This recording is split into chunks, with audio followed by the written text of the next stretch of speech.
베드로는 예수님의 제자 가운데 맏형격인 수제자입니다. 그가 예수님의 제자가 되기 전에는 어부였습니다. 물가에서, 갈릴리 호숫가에서, 바다에서 잔뼈가 굵은 베테랑 어부였습니다. 이 베테랑 어부가 어느 날 바다에 나가서 그물을 던져 고기를 잡습니다. 그런데 그날따라 고기가 한 마리도 잡히지 않는 겁니다. 여러분, 그물을 던져 보셨습니까? 그냥 취미 삼아 던지는 것이 아니라 직업적으로 말입니다. 배 위에서 그물을 던지고 그 그물을 끌어올려 가지고 고기를 또 털어낸 다음에 또 던져서 또 끌어올리고, 이것이 얼마나 힘든 일인지는 그 일을 해보지 않은 사람은 잘 모른다고 합니다. 그런데 고기가 잘 잡히는 날에는 던지는 것이 신이 난다. 물론 힘이 들지만, 그러나 그것이 너무너무 아주 신나고 즐겁기 때문에 힘든 줄을 사실 모른다는 것입니다. 그런데 던졌는데도 한 마리도 걸리지 않은 빈 그물을 한 번도 아니고 계속 던졌다가 끌어올릴 때의 심정을 한번 생각을 해 보십시오. 그런데 밤새도록 베드로가 그랬다는 거예요. 그래도 먹고 살려니까 쉽게 포기할 수는 없고 고기를 가득 잡아 만선을 이루어 돌아오기를 기다리는 가족들을 생각해서 쉽게 포기하지도 못하고 한 번만 더 이렇게 그물을 던지다가 밤을 하얗게 새버린 그런 어부의 심정을 생각해 보시라는 것입니다. 베드로가 그랬단 말이죠. 잠 한숨 자지 못하고 뜬 노로 죽을 고생을 다한 후에 날이 훤해지자 이제는 지칠 대로 지친 몸으로 그물을 다시 걷어서 씻고 있습니다. 정리하고 있습니다. 이때의 상황을 어떻게 설명하면 좋을까요? 단편 소설 작품 하나로 1953년에 퓰리처상을 받고 그 다음에 1954년에 노벨 문학상을 받은 작가가 있습니다. 어니스트 밀러 헤밍웨이입니다. 그리고 그가 쓴 그 유명한 작품은 바로 노인과 바다라는 단편입니다. 산티아고라는 노인 어부가 바다에 나가서 84일 동안이나 한 마리의 고기도 잡지 못하고 그냥 그 바다에 떠 있습니다. 그러던 어느 날 노인의 낚시에 대어가 걸립니다. 얼마나 고기가 컸던지 하룻밤과 하룻낮을 꼬박 고기한테 끌려다닙니다. 죽을 힘을 다해서 고기와 싸워서 두 번째 밤이 밝을 무렵에 드디어 그 고기를 잡습니다. 배 길이보다 더 큰 고기를 잡아서 배 곁에 붙들어 메고는 이제는 천천히 귀로에 오릅니다. 그런데 이번에는 상어떼가 나타나서는 사투 끝에 겨우 잡은 그 노인의 고기를 물어뜯는 겁니다. 노인은 노 끝에 칼을 잡아매고 상어들과 처절하게 싸웁니다. 그렇게 싸우면서 항구에 돌아오게 됩니다. 항구에 돌아와서 배를 정박시켜 보니까 배 곁에 붙들어 맨 그 고기를 보니까 앙상한 뼈만 남아 있습니다. 노인은 배를 버려두고 피곤한 몸을 이끌고 판잣집에 들어가서 사자꿈을 꾸면서 잠이 듭니다. 이 작품이 퓰리처상과 노벨 문학상을 함께 받을 정도로 우수하다라고 평가를 받은 이유는 인간의 처절한 생의 투쟁적인 삶과 함께 인생의 그 무서운 허물을 상징적으로 잘 그리고 있기 때문입니다. 바로 이 바다의 노인이 고기가 잡히지 않아도 밤이 맞도록 그물을 던져야만 했었고, 그럼에도 불구하고 한 마리 고기도 잡지 못하고 바닷가로 나와서 그물을 씻고 있는 베드로의 모습과 흡사하다라고 생각하지 않으십니까? 아니, 이것이 보편적인 인생의 모습이라고 해야 할 것이라는 것입니다. 한때는 대어를 낚아서 자기 인생의 배 옆에 매달고 당당하게 항해하기도 합니다.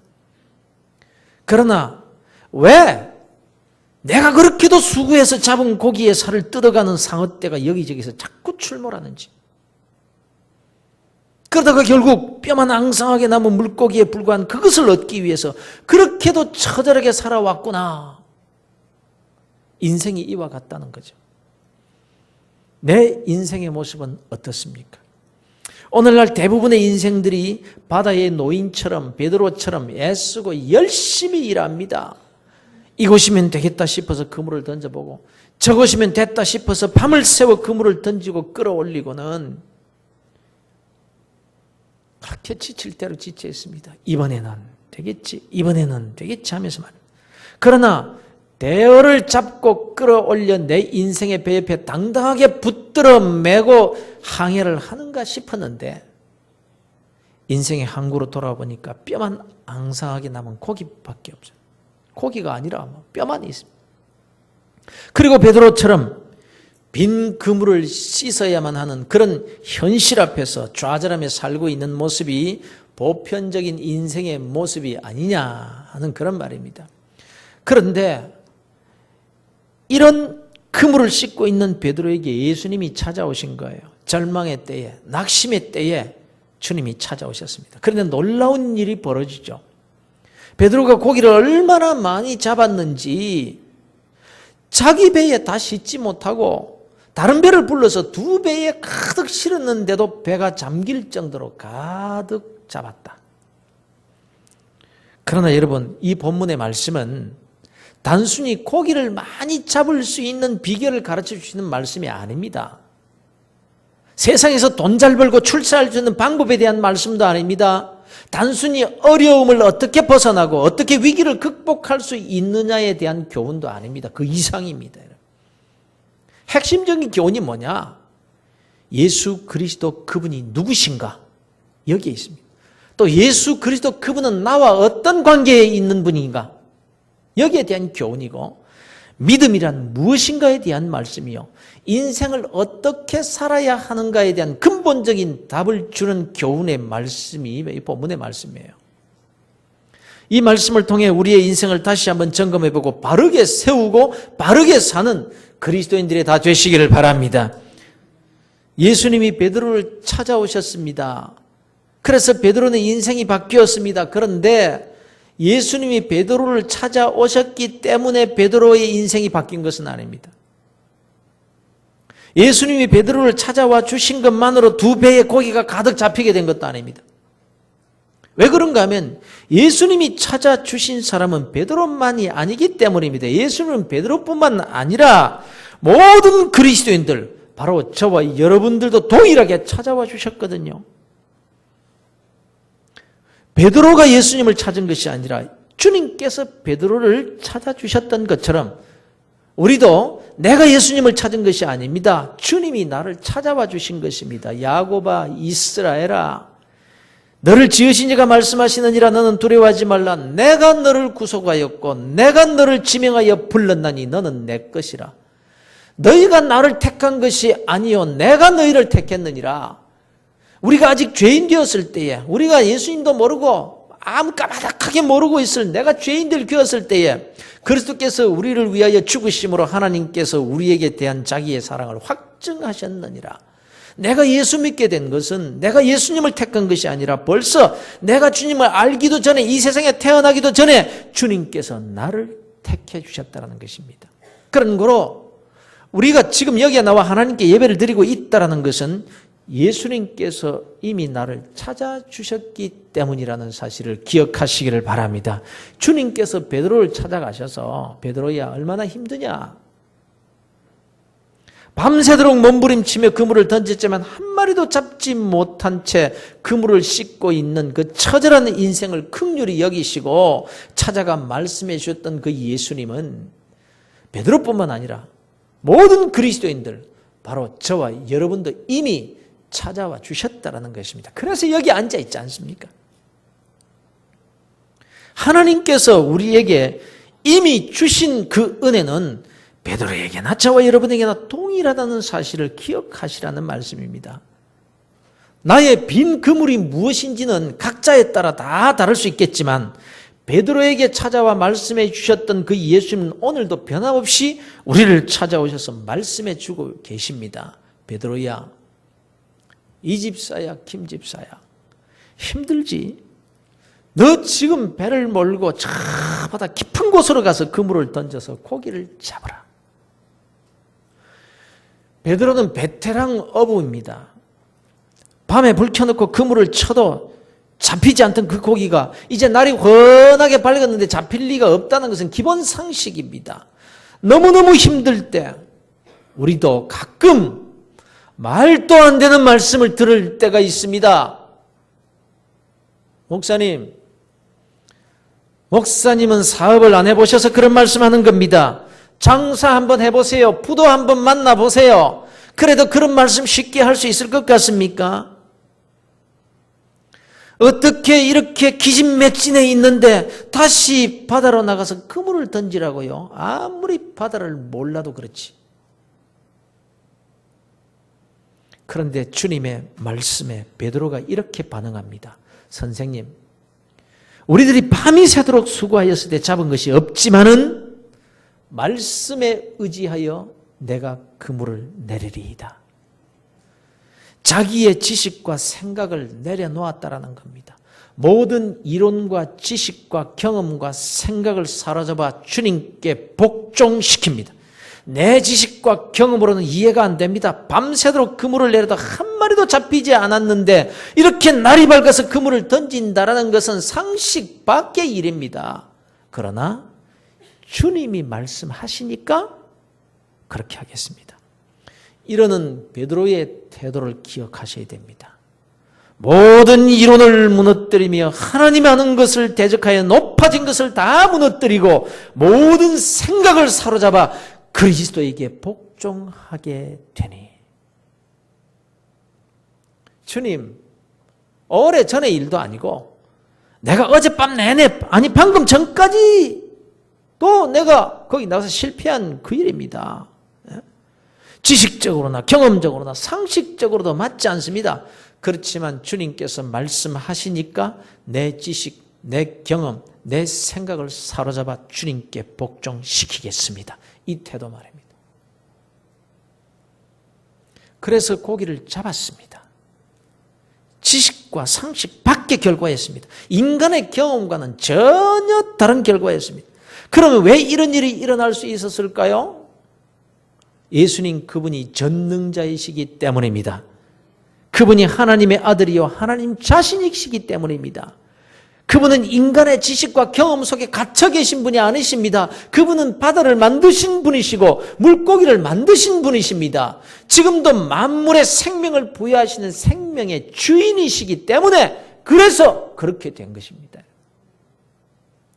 그런데 사랑하는 성도 여러분, 지금 우리도 베드로와 동일한 은혜를 받고 있다는 사실을 알고 계십니까? 여러분, 빈 그물에 물고기 가득 잡히게 해주신 그 은혜부터 생각하지 마시길 바랍니다. 그건요, 빈 그물에 물고기가 가득 잡히게 해주셨다는 것은 은혜의 본질이 아니에요. 내가 겪고 있는 그 문제를 해결받았다. 이것이 은혜의 본질이 아니라는 것입니다. 그것은 받은 은혜 중에 하나. 은혜의 한 작은 부분일 뿐인 거예요.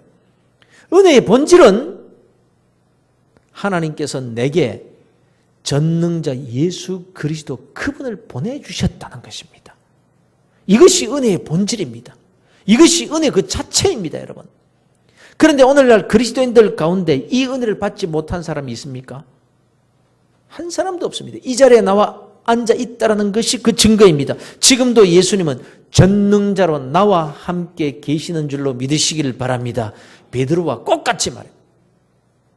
웬 은혜인지 웬 사랑인지 나 같은 인생을 긍휼히 여기시고 하나님의 아들이 나를 위해 이 땅에 오셨고 날 위해 십자가를 지고 죽어주셨습니다. 내게 영원한 생명을 주시기 위해서 죽은 자 가운데서 3일 만에 다시 부활하셨고 승천하셔서 지금 하나님의 우편에 계신 그분이 이제 다시 재림하시면 저와 여러분을 영원한 하나님의 나라로 데려가실 것입니다. 이 은혜를 우리가 다 받고 있지 않습니까? 예외 없이 그리스도인들은 다 받았습니다. 그리고 주님께서 이렇게 약속하셨습니다. 내가 세상 끝날까지 항상 너희와 함께 있을 것이다. 그래서 예수님의 또 다른 이름이 뭡니까? 임마누엘, 하나님이 나와 함께 하신다. 임마누엘이 그의 이름입니다. 예외 없이 우리 모든 그리스도인들은 모두가 다 이 은혜를 받았습니다. 그런데 문제는 이 은혜, 이 엄청난 축복을 받은 상태로만 사는 자가 있고 받은 것으로 누리며 사는 자가 있다는 사실입니다. 나는 어느 편에 속한 자라고 생각하십니까? 받은 은혜를 가지고만 있는 자가 아니라 받은 은혜를 누리며 사는 성도들이 되시기를 주의 이름으로 축원합니다. 어마어마한 이 은혜, 전능자 예수 그리스도를 은혜로 받은 거예요. 그러나 받은 자나 받지 않은 자나 별반 다를 바 없이 살 수 있습니다. 즉 그리스도인이나 불신자들이나 별반 다를 바 없이 살 수가 있다는 것입니다. 열심히 뛰면서 부지런히 일해서 배전에 대어를 묶어서 항해하는 분도 계실 것입니다. 남들이 볼 때는 그럴듯한 인생이요 성공적인 삶을 산다는 평가를 받을 수도 있을 것입니다. 그러나 가끔 애써 잡은 고기를 물어뜯는 상어떼와 싸우느라고 이리 뛰고 저리 뛰며 동분서주하며 사는 인생 아닌가요? 그러나 여러분 기억하셔야 됩니다. 결코 내 실력으로 내 능력으로 그 상어떼를 이길 수 없다는 사실을 말합니다. 결국 이겼다 할지라도 앙상한 뼈만 남은 그 고기를 보게 되는 허무한 인생이 될 수 있음을 기억하셔야 됩니다. 여러분. 그러나 여러분 다른 인생이 있습니다. 말씀에 순종하여 풍성한 은혜를 누리는 인생 말입니다. 바로 자기가 가진 모든 지식과 경험과 상식과 그 생각을 다 내려놓고 예수 그리스도의 말씀에 순종하는 인생입니다. 여러분 말씀에 순종하는 인생 되시기를 바랍니다. 그러면 하나님의 말씀에 순종 잘하는 비결이 뭘까요? 다시 말씀드리면 모든 이론과 생각을 사로잡아 주님께 복종시킬 수 있는 좋은 방법이 뭘까? 글쎄요. 사람마다 다 다르겠지만 제가 가만히 생각을 해보니까 이것만은 분명한 것 같아요. 좀 바보 같아야 되더라. 좀 바보 같아야 되더라. 물론 어폐가 있는 말이지만요. 새겨서 들으시기를 바랍니다. 너무 똑똑하니까요. 말씀에 순종 잘 못하더라고요. 좀 어리숙한 사람들이 행복하게 살지 딱 부러지게 그냥 똑똑한 사람은 대부분 좀 불행하게 사는 것 같더라고요. 뭐 그렇게 보이더라 그런 얘기입니다. 그런데 분명한 것은 정말 바보같이 어린아이같이 순전한 믿음으로 하나님의 말씀에 순종한 분들의 삶에 기적이 일어나더라는 겁니다. 이것이 기독교 역사의 증거요. 또 저 또한 목회 생활을 통해 보고 경험한 분명한 사실입니다. 여러분. 어느 가정에 아주 똑똑하고 잘난 며느리가 시집을 왔대요. 얼마나 똑똑한지 시어머니가 무슨 말을 하면 사사건건이 말대답을 합니다. 음식을 만들 때도 시어머니가 이렇게 해라 저렇게 해라 시키면 토를 다 답니다. 어머님 요리학적으로 무슨 영양학적으로 보면 그게 아닌데요. 위생학적으로도 그렇게 하시면 안 되는데요. 이러는 겁니다. 그러니 그 생활이 어떻겠습니까? 시어머니는 시어머니대로 막 불만이 가득하죠. 남편은 남편대로 아주 불편하지요. 이거 맨날 부딪히고 다투고 살다니 자기도 죽을 지경입니다. 이 며느리가 하도 힘이 들어서 나도 이대로는 살 수 없다 이렇게 생각을 하고 있는데 어느 날 친구 집에 놀러 갔대요. 그런데 이 친구는 시어머니와 얼마나 사이가 좋은지 친딸보다 더 사랑받고 산단 말이에요. 그런데 가만히 보니까 시어머니가 이래라 하면 네 어머니, 저래라 하면 네 어머님, 뭐 이렇게 그냥 뭐든지 네 하고 대답을 한단 말입니다. 이리 와라 저리 가라 네 어머님 언제나. 그래서 친구에게 묻습니다. 예, 너는 너희 시어머니가 시키면 시키대로 무조건 그냥 다 이해하냐? 그럼 다 이해하지. 시어머니가 죽으라면 죽는 신용까지 난 다 한다. 야, 네가 얼마나 똑똑한 애였는데 너 시어머니 말이 다 맞는 것도 아닌데 어떻게 그럴 수 있냐? 이러니까 대답하는 말이 나는 시어머니 말 듣고 순종하는 게 아니란다. 성경 말씀에 네 부모를 공경하라 주 안에서 순종하라고 하나님이 말씀하셨으니까 주님께 순종할 뿐인 거야. 하나님의 말씀에 순종하니까 이치에 맞든 맞든지 맞지 않든지 내 지식과 내 경험과는 달라도 항상 말씀에 순종하여 바보처럼 하니까 사이가 좋아지고 가정이 화평해지고 시부모님께 사랑받고 남편과 식구들에게 온 집안 식구들에게 우리 집에 복덩어리 들어왔다 복덩어리 들어왔다 칭찬 듣게 돼요. 누가 더 행복하게 살겠냐 거예요. 그렇습니다 여러분. 하나님은 창조주이십니다. 안 되는 것을 되게 하시고 없는 것을 있게 만드시는 창조주 하나님이십니다 여러분. 내가 행복해지려고 애써 돈 벌어 좋은 집 사고 세상에 좋은 거 다 가진다고 행복해질 줄 압니까? 천만의 말입니다. 절대로 그렇게 될 수 없습니다. 내 지식과 내 노력과 내 경험으로 축적된 그 실력으로 빈 그물을 채울 수 있을 것 같이 다 생각하지만 아니에요. 그렇지 않습니다. 인생의 그물은 전능하신 하나님께서 채워주실 때 채워주는 줄로 믿으시기를 바랍니다. 그 하나님이 채워주시면 찢어지게 차게 될 줄로 믿으시기를 바랍니다. 그런데 우리가 그 가능성을 다 가지고 있다는 사실입니다. 그 능력을 우리가 이미 다 받았습니다. 그래서 사실 내가 부족한 사람이다. 지식이 부족하고 몸도 약하고 백도 없고 자본도 없고 실력도 없다라고 한탄할 일이 아닌 것입니다. 그가 누구이든 그가 베드로이든 노인이든 이집사든 김집사든 박선생 최선생이든 간에 그가 예수 믿는 그리스도인이라면 이미 받은 게 있잖아요. 예수 그리스도. 그분은 다 받았잖아요. 이 세상 그 어떤 보물보다 귀하고 어떤 권력보다 더 강하고 그 어떤 능력보다 더 큰 능력을 우리는 이미 받아 있지 않습니까?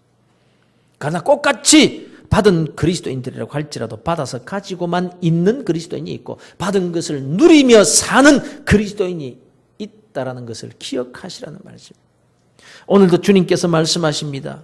베드로야, 부르시면서 다시 나가서 그 그물을 던지라 말씀하고 계십니다. 성경을 통해서 설교의 말씀을 통해서 또 내 삶 속에서 성령의 감동으로 말씀하고 계십니다. 그런데 순종하지 못합니다. 핑계가 있지요. 사정이 다 있지요. 아니라고 하지는 않지만 아직 때가 되지 않았을 뿐이라고 말하는 사람도 있습니다.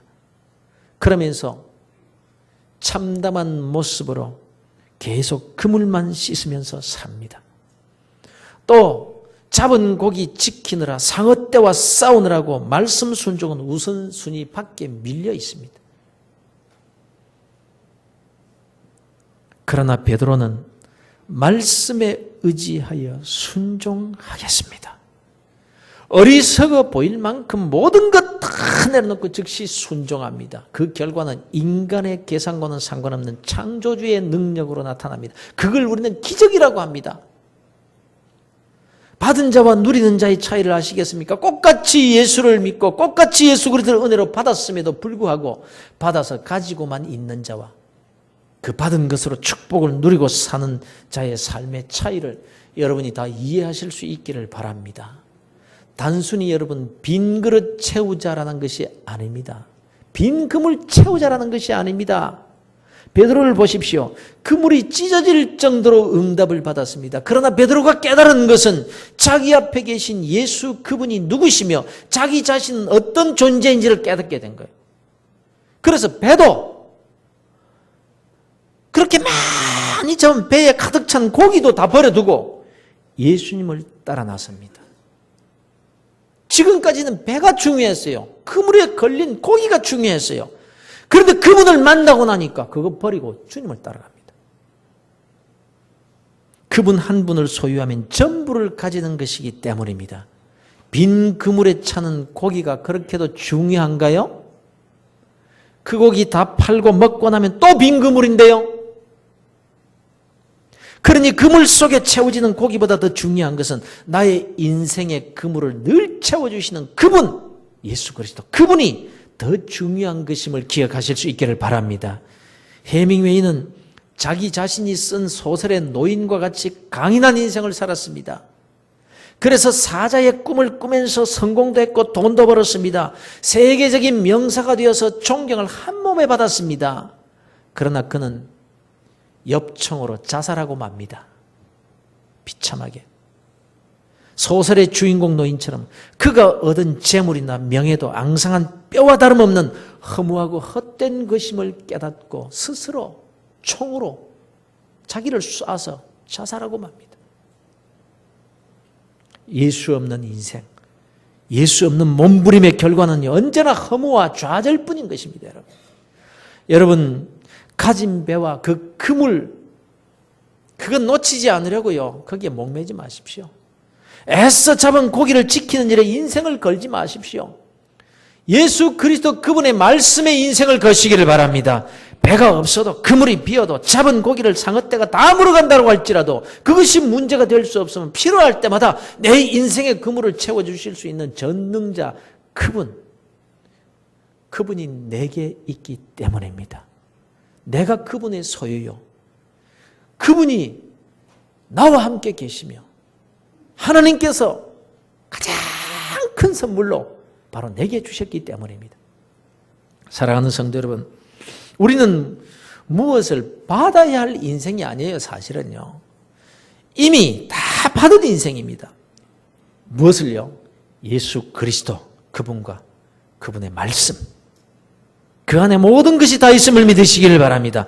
다만 이미 받은 것을 누리는 인생이 되느냐 못 되느냐의 문제일 뿐인 것입니다. 그리고 그것은 얼마나 주님의 말씀에 순전하게 순종하느냐 못하느냐에 달려 있음을 여러분 기억하실 수 있기를 바랍니다. 사랑하는 성도 여러분, 여러분이 주님의 말씀을 듣고 나아가야 할 깊은 곳은 어디입니까? 내 생각과 내 지식과 경험 다 내려놓고 던져야 될 그물은 무엇입니까? 아니, 말씀을 받았음에도 불구하고 아직 주저하며 나아가지 못하는 그 깊은 바다는 어디이며 던지지 못하고 있는 그물은 도대체 무엇입니까? 우리는 어떠한 경우에서도 그 그물을 채우실 수 있는 전능자 그분을 소유한 자들임을 잊지 마시기를 바랍니다. 바로 이 엄청난 축복과 능력을 받은 자로만 살 것이 아니라 누리고 사는 순종의 사람, 믿음의 사람들이 다 되시기를 우리의 그물을 채워주실 수 있는 우리 주 예수 그리스도의 이름으로 여러분을 축복하고 축복합니다.